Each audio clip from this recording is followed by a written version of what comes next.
16 नोव्हेंबरलाच मंत्रिपदाचा राजीनामा दिलाय। लात मारण्याची गरज नाही, राजीनामा दिलेला आहे। छगन भुजबळ यांनी गौप्यस्फोट केलाय। शिंदे फडणवीसांनी सांगितलं म्हणून गप्प बसलो असं त्यांनी म्हटलंय।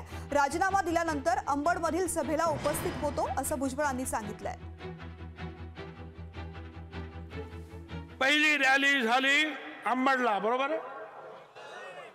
17 नोव्हेंबर पहिली रॅली अंबडला झाली आणि ऐका, 16 नोव्हेंबरला मी मंत्रिमंडळाचा राजीनामा दिला।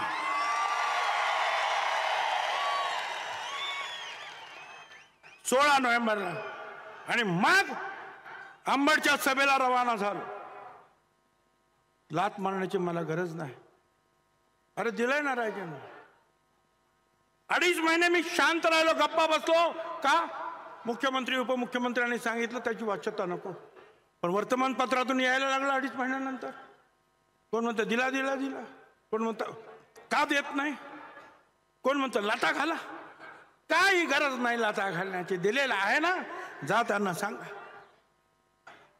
मी ओबीसी साठी शेवटपर्यंत लढणार आहे। वो झूठ बोल रहे हैं। सरकार का राजीनामा से अगर दिया है कैबिनेट से, तो फिर वो कैबिनेट गवर्नमेंट की कार क्यों यूज करते हैं, गवर्नमेंट का बंगला क्यों यूज करते हैं, कैबिनेट के मीटिंग को क्यों जाते हैं।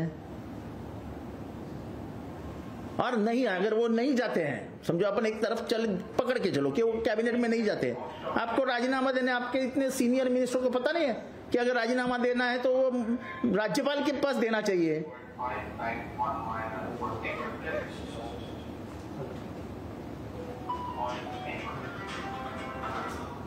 आपको पता नहीं है कि राज्यपाल के पास देना पड़ता है। ऐसा यही हमारी जो क्रेडिबिलिटी है मार्केट में, पॉलिटिकल लोगों की जो क्रेडिबिलिटी है वो जीरो क्यों होती है? इस वजह से, क्योंकि लोगों को हम मूर्ख समझते हैं। त्यांनी त्यांची भूमिका स्पष्टपणे मांडली। 17 नोव्हेंबरचा ओबीसीचा महाराष्ट्रातला पहिला एल्गार मेळावा, या मेळाव्याला येण्याच्या आदल्याच दिवशी त्यांनी त्यांच्या मंत्री पदाचा राजीनामा दिलेला आहे। ज्या लोकांना वाटतं की भुजबळ साहेबांनी राजीनामा दिला पाहिजे, त्यांना ही मोठी चपराक आहे, कारण त्यांनी मंत्रिपदासाठी हे सगळं केलेलं नाही। ओबीसींच्या हक्कासाठी लढायची धमक त्यांच्यामध्ये आहे, ती प्रामाणिकता त्यांच्यामध्ये आहे, त्या नैतिकतेने ते बाहेर पडलेले आहेत। त्यामुळं आता जे कोणी आता हे सगळं बोलत होते त्या लोकांच्या प्रतिक्रिया तुम्ही घ्या। भुजबळांनी राजीनामा दिला असेल तरी तो कोणाला दिलाय मला माहित नाही, त्यांना राजीनामाच द्यायचा असता, त्यांनी राज्यपालांकडे राजीनामा द्यायला दिला असता आणि बाहेरून प्रेस कॉन्फरन्समध्ये सांगून टाकलं असतं की मी आता राज्यपालांकडे जाऊन राजीनामा देऊन आलोय आणि माझी ही भूमिका आहे। 16 नोव्हेंबर, 16 जानेवारी, 16 फेब्रुवारी येईल। आता सगळीकडे बोंबाबोंब झाल्यावर तुम्ही सांगता की मी राजीनामा दिलाय। हे लोकांना जरी खरं वाटत असेल तर आम्हाला माहिती आहे ना, आम्ही पण मंत्री राहिलो। मंत्री राहण्यापेक्षा आम्हाला पॉलिटिकल सायन्सचा अभ्यास आहे। लोकशाही मराठी ऐका, पहा, जागरूक रहा।